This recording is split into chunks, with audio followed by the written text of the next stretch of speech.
मुख्यमंत्री योगी आदित्यनाथ के road show के बाद देर दोपहर बसपा की राष्ट्रीय अध्यक्ष और उत्तर प्रदेश की पूर्व मुख्यमंत्री क्रिश्चियन मैदान पहुंची और यहां उन्होंने विशाल जनसभा को संबोधित किया और वोटों की अपील की। और प्रिय छात्रों,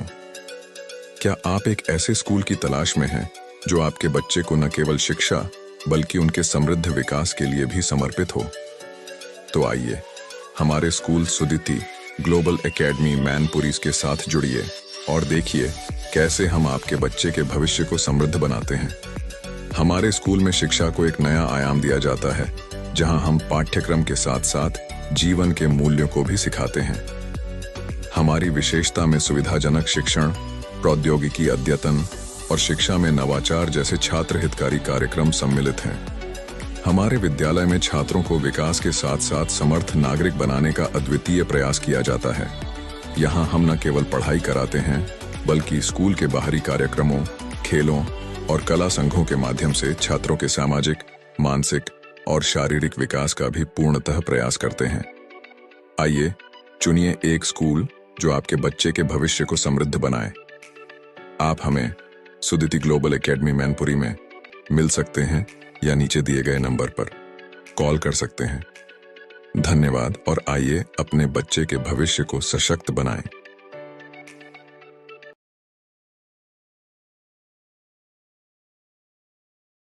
बता दें कि लोकसभा चुनाव का दौर चल रहा है और प्रचार प्रसार के लिए महज 3 दिन ही शेष बचे हैं। ऐसे में समाजवादी पार्टी हो, भारतीय जनता पार्टी हो या बहुजन समाज पार्टी हो, सभी अपने अपने प्रत्याशी के लिए जनसभाएं करते दिखाई दे रहे हैं। ऐसी ही तस्वीरें नगर के क्रिश्चियन मैदान में देखने को मिली। बहुजन समाज पार्टी की राष्ट्रीय अध्यक्ष बहन कुमारी मायावती यहां अपने प्रत्याशी के समर्थन में विशाल जनसभा को संबोधित करने के लिए पहुंची थी। तस्वीरें आपके सामने हैं। तस्वीरों में आप देख सकते हैं क्रिश्चियन मैदान में विशाल और भव्य पंडाल तैयार किया गया था, साथ ही बड़ा मंच तैयार किया गया था। इसी मंच से मायावती ने विशाल जनसभा को संबोधित किया है। उत्तर प्रदेश की पूर्व मुख्यमंत्री और बहुजन समाज पार्टी की राष्ट्रीय अध्यक्ष मायावती करीब 2 बजे के समय अपने हेलीकॉप्टर से क्रिश्चियन मैदान पहुंची। इसकी तस्वीरें आपके सामने हैं और यहां उन्होंने विशाल जनसभा को संबोधित करते हुए बहुजन समाज पार्टी को वोट करने की अपील की है। मुझे सुनने के लिए यहाँ इकट्ठा हुए हैं, तो उसके लिए मैं आप सभी लोगों का हार्दिक दिल से आभार प्रकट करती हूँ। वैसे आप लोगों को ये मालूम है कि हमारी पार्टी, वैसे आप लोगों को ये मालूम है कि हमारी पार्टी ये चुनाव कांग्रेस, बीजेपी व अन्य किसी भी विरोधी पार्टी तथा गठबंधन आदि के साथ मिलकर नहीं, बल्कि अकेले ही अपनी पार्टी के बलबूते पर पूरी तैयारी व दमदारी के साथ ये चुनाव लड़ रही है। इसके साथ ही हमने टिकट बंटवारे के मामले में भी सर्व समाज के लोगों को उचित भागीदारी दी, जिनको कामयाब बनाने के लिए अपने पार्टी के लोग पूरे जी जान से लगे। और इस संबंध में मैं ये बताना चाहूँगी कि हमारी पार्टी ने खासकर आपके मैनपुरी लोकसभा की सीट से, इसके बगल में एटा लोकसभा की सीट से, फिरोजाबाद लोकसभा की सीट से, तो हमने जिनको भी चुनाव के मैदान में उतारा है, तो ये तीनों के तीनों उम्मीदवार अपने अपने क्षेत्रों में, और यहाँ मैनपुरी लोकसभा के भी उम्मीदवार जो यहाँ से चुनाव कर रहे हैं, तो ये किसी को जिताने व हराने के लिए नहीं, बल्कि खुद रिकॉर्ड तोड़ वोटों के अंतर से चुनाव जीतने के लिए यहाँ चुनाव के मैदान में उतरे। विरोधी पार्टियां यहाँ प्रचार कर रही हैं मैनपुरी में कि बीएसपी तो किसी को जिताएगी, किसी को हराएगी, खुद जीतने वाली नहीं है। लेकिन उल्टा ही ना हो जाए।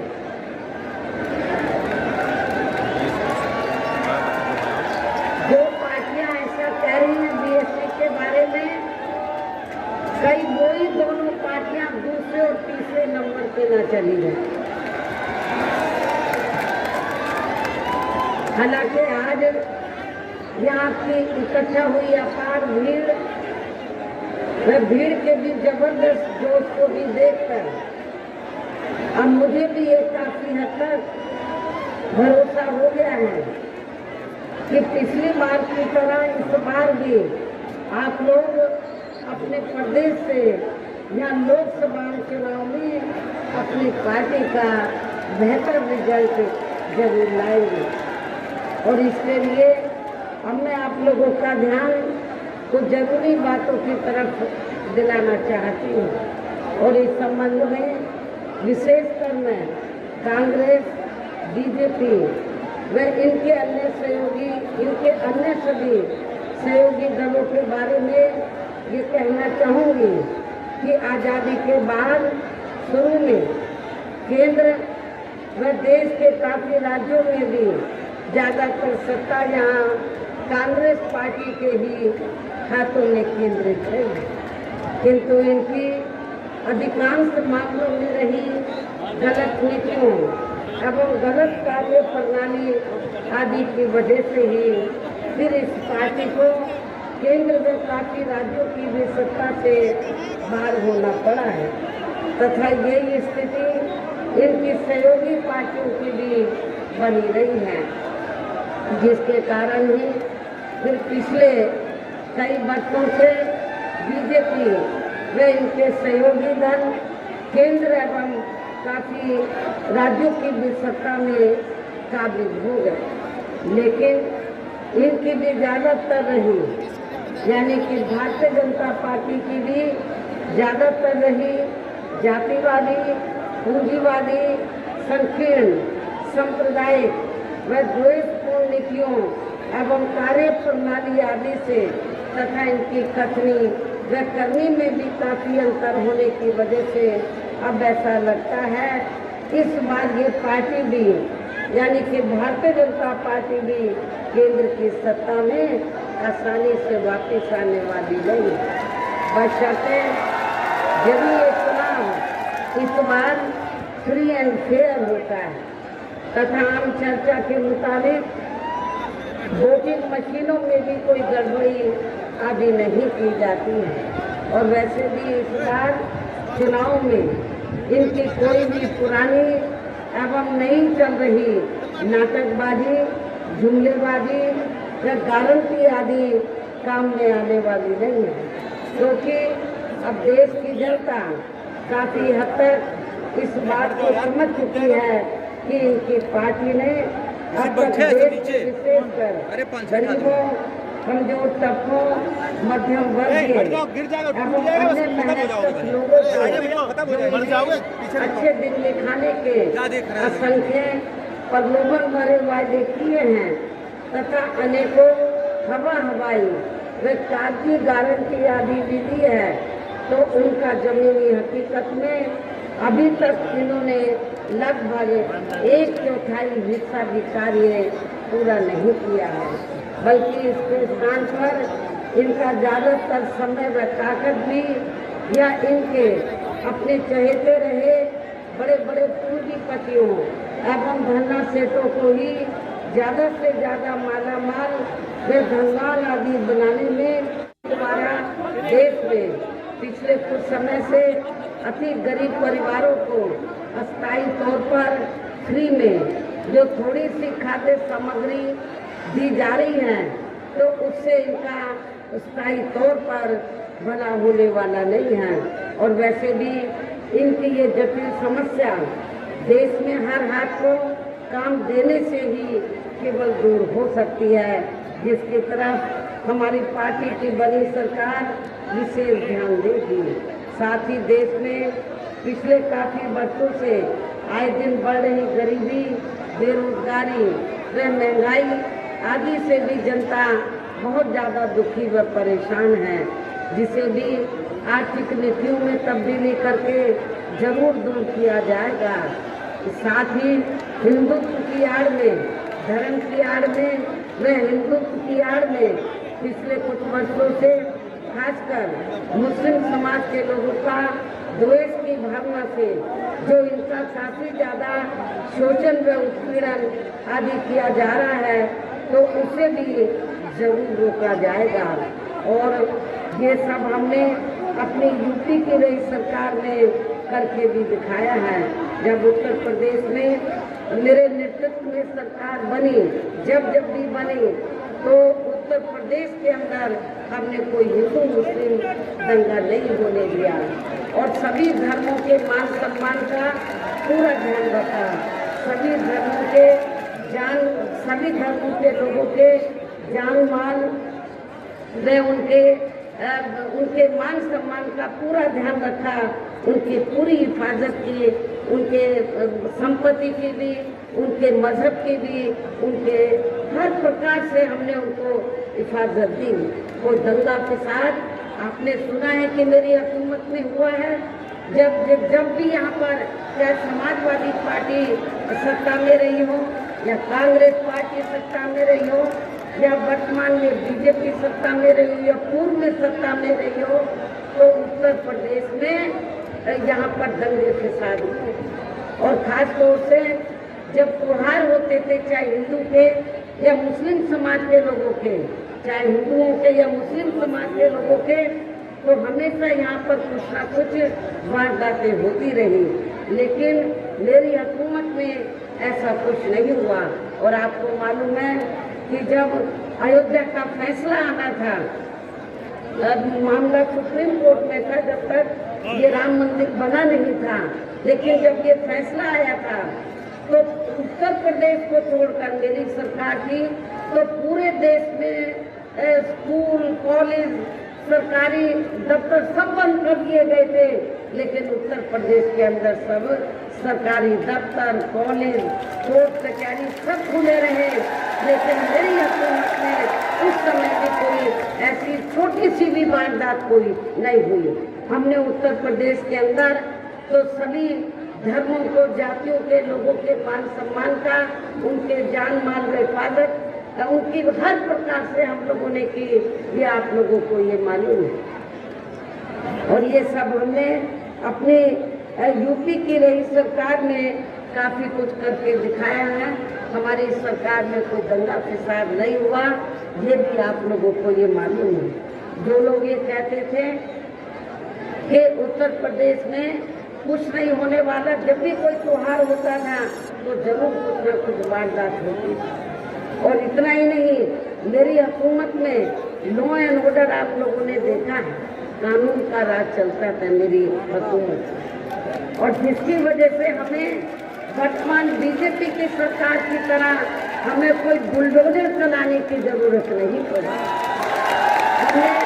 कानून द्वारा कानून का राज कायम किया। इसके अलावा हमने यूपी में सर्व समाज में से गरीब एवं बेरोजगार लोगों को बेरोजगारी भत्ता आदि न देकर उन्हें बड़ी तादाद में रोटी रोजी के साधन भी उपलब्ध कराए हैं। जो अब ये कार्य भी अधिकांश ठंडे ही पड़े हैं, जिनको फिर सरकार बनने पर, केंद्र में बीएसपी की सरकार बनने पर फिर प्राथमिकता दी जाएगी। कहने का तात्पर्य ये है कि देश में इस समय हो रहे लोकसभा चुनाव में विरोधी पार्टियों के जारी किए गए उनके हवाई व प्रलोभन भरे चुनावी घोषणा पत्रों आदि के बहकावे में अब यहाँ खासकर देश के अति गरीबों, मजदूरों, बेरोजगारों एवं अन्य मेहनतकश लोगों को बिल्कुल भी नहीं आना है। और अब इन्हें ऐसी सभी विरोधी पार्टियों को हर हालत में केंद्र की सत्ता में आने से जरूर रोकना है, जिनकी कथनी व करनी में काफ़ी अंतर रहा है तथा जिन्हें ये लोग बरसों से आजमा भी चुके हैं। ऐसे में अब मेरा यही कहना है कि आप लोगों को अपने खुद के व अपने प्रदेश व क्षेत्र के तथा देश के भी हित में अपने वोटों को यहाँ कांग्रेस, बीजेपी व अन्य विरोधी पार्टियों को न देकर केवल अपनी एकमात्र हितैषी पार्टी बहुजन समाज पार्टी को ही देना है। जो ये पार्टी उत्तर प्रदेश की तरह ही केंद्र में भी अपनी पार्टी की सरकार बनने पर फिर पूरे देश में यहाँ अपनी पार्टी के सर्वजन हिताय व सर्वजन सुखाय की नीतियों पर आधारित ये सरकार चलाएगी। इसके साथ साथ केंद्र से जुड़ी आपके क्षेत्र की जो भी यहाँ स्थानीय समस्याएं होंगी तो उन्हें भी फिर दूर करने का हर संभव पूरा प्रयास किया जाएगा। साथ ही यहाँ गरीबों, मजदूरों, बेरोजगारों, कर्मचारियों, किसानों, छोटे व्यापारियों एवं अन्य मेहनतकश लोगों के हितों का भी विशेष ध्यान रखा जाएगा। सर्व समाज में से खासकर अभी तक पूरा नहीं भरा गया है, विशेषकर SC व ST वर्गों के सरकारी कर्मचारियों का पदोन्नति में आरक्षण भी अब काफी हद तक प्रभावहीन ही बना दिया गया है। और इससे भी ज़्यादा दुख की बात यह है कि जब आपके उत्तर प्रदेश में समाजवादी पार्टी की सरकार थी तो इस सरकार ने तो इन वर्गों के कर्मचारियों का पदोन्नति में आरक्षण ही बिल्कुल खत्म कर दिया था। साथ ही केंद्र व राज्यों में भी विरोधी पार्टियों की रही सरकारों ने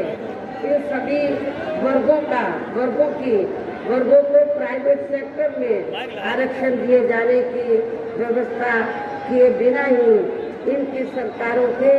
ज़्यादातर सरकारी कार्य अब प्राइवेट सेक्टर के जरिए ही इनके बड़े बड़े पूंजीपतियों व धन्ना सेठों आदि को ही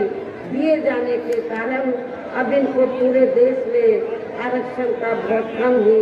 लाभ मिल पा रहा है। इसी प्रकार इनका अन्य और मामलों में भी शोषण व उत्पीड़न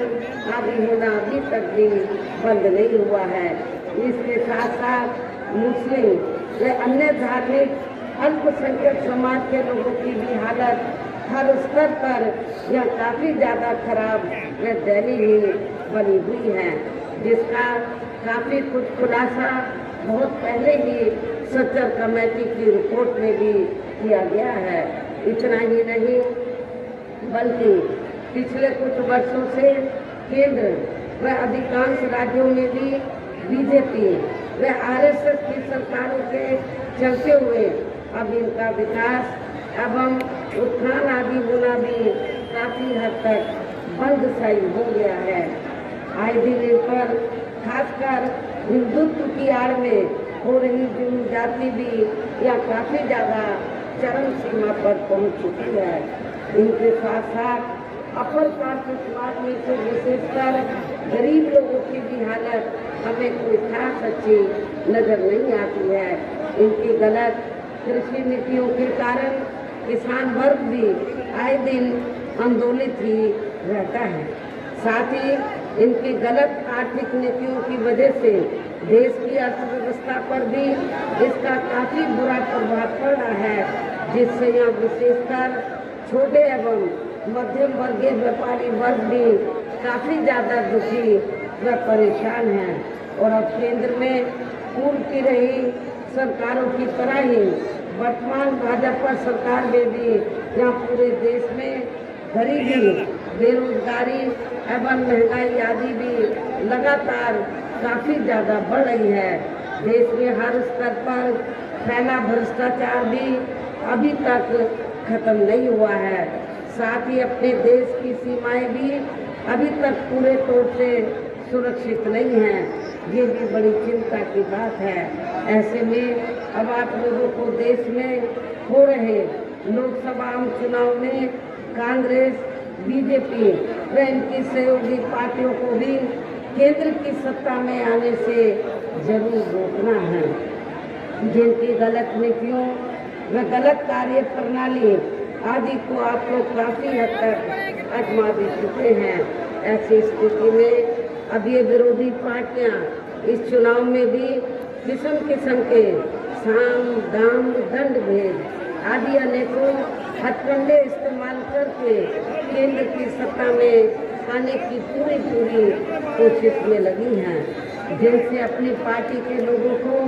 हर स्तर पर काफ़ी ज़्यादा सावधान रहना है। और इस मामले में विरोधी पार्टियां अपने अपने पक्ष में हवा बनाने के लिए खासकर मीडिया, ओपिनियन पोल व सर्वे आदि का जो बड़े पैमाने पर इस्तेमाल कर रही हैं, तो उससे भी अपनी पार्टी के लोगों को बिल्कुल भी गुमराह नहीं होना है। इसके साथ ही विरोधी पार्टियों के विभिन्न रूपों में जारी किए गए इनके हवाई व प्रलोभन भरे चुनावी घोषणा पत्रों एवं वायदों आदि के बहकावे में भी अपनी पार्टी के लोगों को कतई भी नहीं आना है, जिन्हें ये पार्टियां चुनाव खत्म होने के बाद ज़्यादातर अमल में नहीं लाती हैं और अब जिन पर से देश की जनता का अधिकांश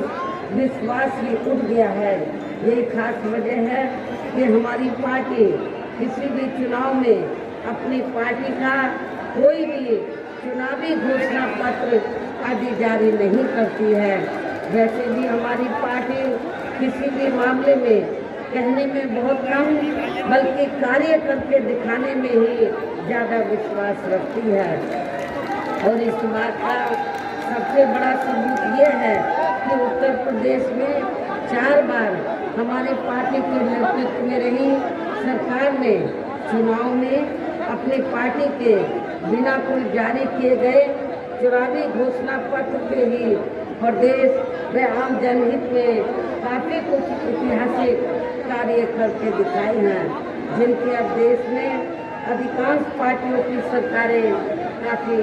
नकल भी कर रही हैं। जबकि इस मामले में हमारी पार्टी का ये कहना है कि यदि इन पार्टियों के स्थान पर केंद्र में हमें अपनी पार्टी की सरकार बनाने का मौका मिलता है, तो तब फिर हमारी पार्टी की बनी सरकार केंद्र में जहां अब तक रही सभी विरोधी पार्टियों की सरकारों की तरह केवल हवाई व कागजी कार्य आदि नहीं करेगी, बल्कि उत्तर प्रदेश की तरह ही जमीनी हकीकत में ठोस कार्य करके दिखाएगी। और इस संदर्भ में वर्गों, मुस्लिम व अन्य धार्मिक अल्पसंख्यक समाज के लोगों के विकास एवं उत्थान के साथ साथ हर स्तर पर इनकी सुरक्षा आदि के लिए भी सख्त कदम उठाए जाएंगे। और तभी फिर यहाँ वास्तव में अपने देश के महान संतों, गुरुओं व महापुरुषों में भी विशेषकर महात्मा ज्योतिबा फुले, श्री छत्रपति शाहू जी महाराज, श्री नारायण गुरु, बाबा साहब डॉक्टर भीमराव अम्बेडकर एवं मान्यवर श्री कांशीराम जी आदि का अधूरा रहा सपना जरूर साकार हो सकता है, जिनको यूपी में हमारी पार्टी की नई सरकार द्वारा हर स्तर पर पूरा आदर सम्मान दिया गया है। इन्हीं खास बातों के साथ ही अब मेरा देश व आपके स्टेट के भी हित में, आपके क्षेत्र के भी हित में यही कहना है कि हमारी पार्टी ने यहाँ जिनको भी लोकसभा के लिए चुनाव के मैदान में उतारा है, आप लोगों को ये मालूम है कि हमारी पार्टी ने आपके जो मैनपुरी लोकसभा की सीट है, तो मैनपुरी लोकसभा की सीट से हमने श्री शिव प्रसाद यादव को, जो बहुत ही सामाजिक हैं, गरीब और मजलूमों की काफ़ी मदद भी करते हैं जरूरत पड़ने पर, तो हमने मैनपुरी लोकसभा की सीट से श्री शिव प्रसाद यादव को चुनाव के मैदान में उतारा है। इसके साथ ही एटा लोकसभा की सीट से हमने पढ़े लिखे मुस्लिम समाज से ताल्लुक़ रखने वाले मोहम्मद इरफान एडवोकेट को, और फिरोजाबाद लोकसभा की सीट से तो हमने गरीब और मजलूमों के लिए हमेशा मदद करने वाले चौधरी बशीर को हमने चुनाव के मैदान में उतारा है, जो यहाँ आपके सामने मंच पर मौजूद भी हैं। तो जिसके लिए यह पार्टी के सभी स्तर के छोटे बड़े पदाधिकारी एवं कार्यकर्तागण पूरे जी जान से लगे, जिनको कामयाब बनाने के लिए, जिताने के लिए यहाँ अपनी पार्टी के सभी स्तर के छोटे बड़े पदाधिकारी एवं कार्यकर्तागण पूरे जी जान से लगे हैं। और अब अंत में मेरा यही कहना है कि आप लोगों को वोट पड़ने वाले दिन यहाँ बीएसपी के अपने इन सभी लोकसभा उम्मीदवारों को अपनी पार्टी का जो हाथी चुनाव चिन्ह है, हाथी चुनाव चिन्ह के सामने वाले बटन को दबाकर आप लोगों को इन तीनों प्रत्याशियों को जरूर कामयाब बनाना है। इनको जरूर आपको पार्लियामेंट में जिताकर भेजना है। इस खास अपील के साथ ही अब मैं अपनी बात यही समाप्त करती हूँ। जय भीम, जय